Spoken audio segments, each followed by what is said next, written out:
Muy buenos días, ¿cómo estás? Katy Fernández te saluda.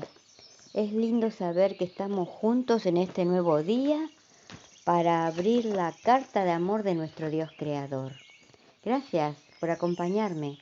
Trae tu Biblia y oremos antes de abrirla. Amado Padre Celestial, gracias por este nuevo día. Gracias porque sabemos que estás a nuestro lado acompañándonos y al lado de nuestros queridos. Eso nos hace sentir muy seguros.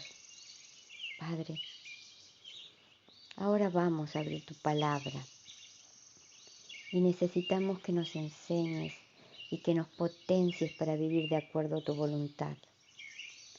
Háblanos, Padre, que tu Espíritu Santo nos guíe. En el nombre de Jesús, gracias, te amamos. Amén.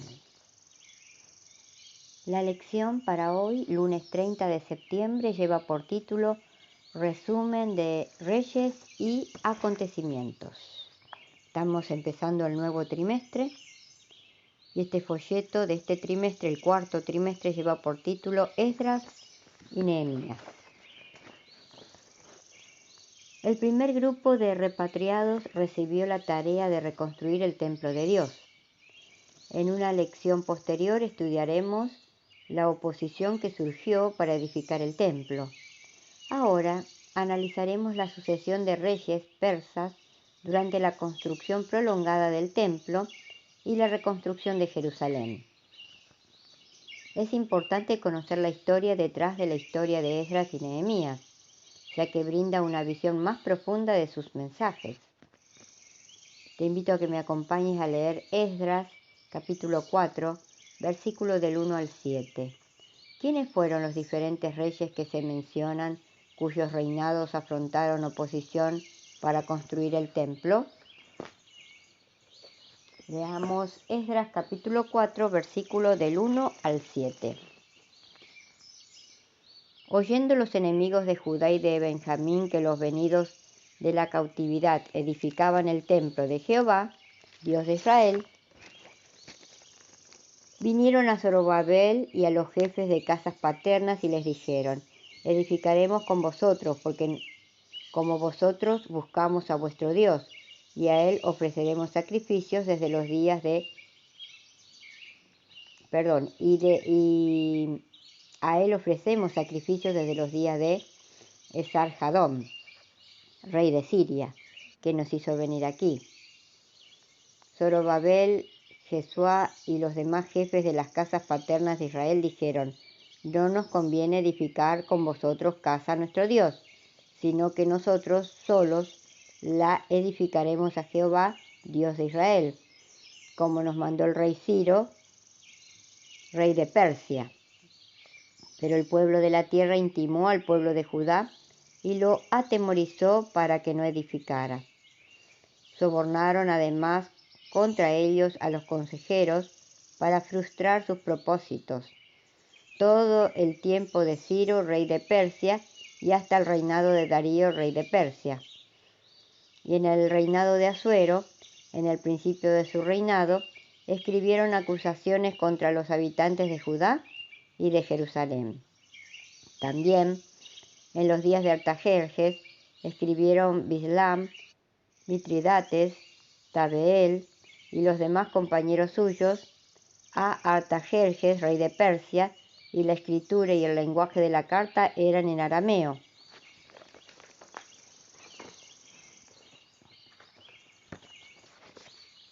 Esta es la lista de los reyes persas en su orden cronológico que se relacionan con los libros de Esdras y Nehemías. Comienza con Ciro, quien estableció el imperio persa y conquistó Babilonia en el año 539 a.C. Ciro II el Grande, 559 al 530 a.C. Cambises II, 530 al 522 a.C. Darío I, del 522 al 486 a.C. Jerjes I, del 485 al 465 a.C., también conocido en el libro de Esther como Asuero. Artajerjes I, del año 465 al 424 a.C. Al estudiar estos libros es muy importante saber que el orden en que se mencionan estos reyes en Esdras no es cronológico. Por ejemplo, Esdras 4, 6 al 24 se inserta antes del capítulo 5, que continúa con la historia de la oposición a la construcción del templo.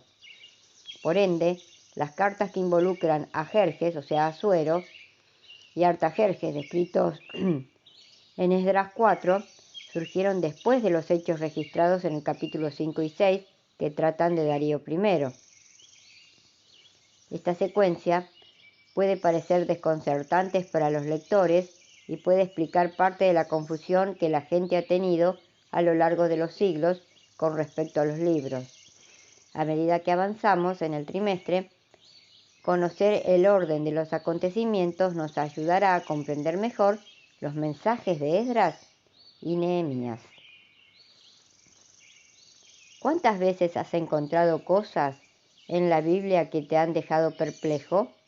¿Cómo puedes aprender a confiar en Dios y su palabra incluso cuando te encuentras con cosas que no parecen tener sentido? ¿Por qué es importante que confíes en Él? Puedes leer Isaías 55, 8 y 9. Isaías capítulo 55, versículo 8 y 9. Porque mis pensamientos no son vuestros pensamientos, ni vuestros caminos mis caminos, dijo Jehová. Como son más altos los cielos que la tierra, así son mis caminos, más altos que vuestros caminos, y mis pensamientos más que vuestros pensamientos. Ahora pasamos a la meditación de hoy, que lleva por título El pacto de su paz.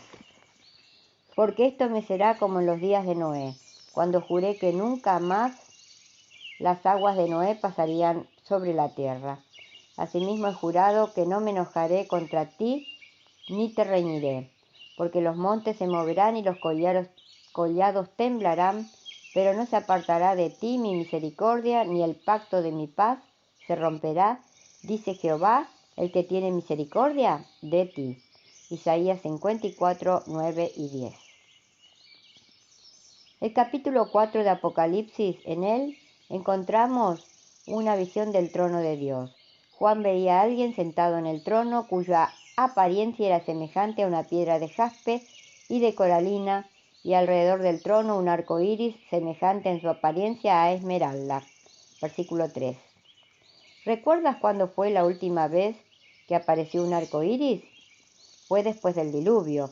El sol brillaba en el fondo y una lluvia fina caía sobre la tierra vencida por la fuerza de un nuevo día. La naturaleza creó las condiciones propicias para el fenómeno del prisma y pintó un cuadro de impresionante belleza. Dios estaba anunciándole al mundo que nunca más sería destruido con agua. En el versículo de hoy, Dios llama al arco iris el pacto de mi paz y promete que no se enojará más contra Judá.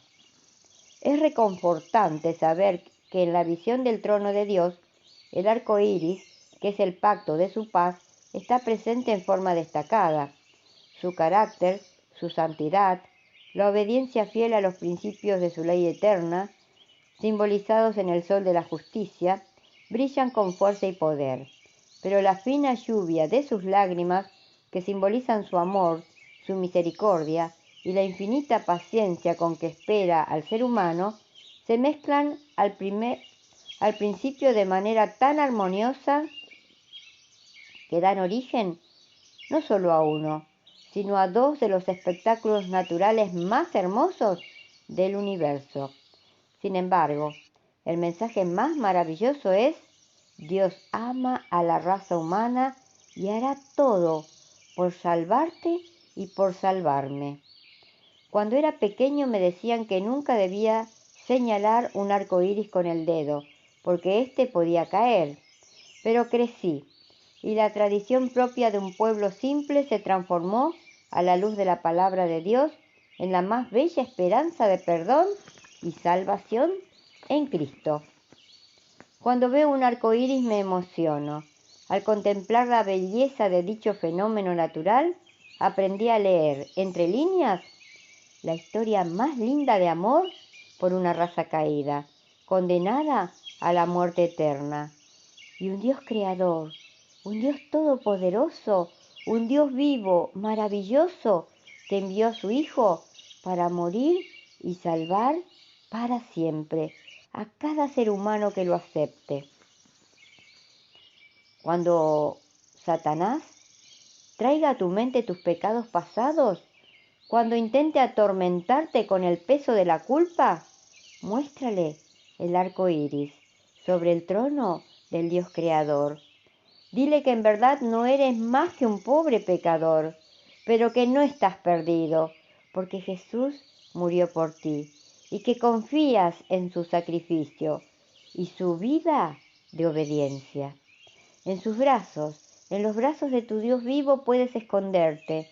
En su gracia puedes encontrar paz y poder para continuar la larga caminata de la vida cristiana. Y recordemos, si nuestras palabras no ayudan, no confortan, no hacen bien o no alegran, que nuestro Dios Todopoderoso nos libre de pronunciarlas. Te invito para que mañana volvamos a encontrarnos, si Dios quiere. Y gracias, de verdad, muchas gracias, porque estás ahí acompañándome.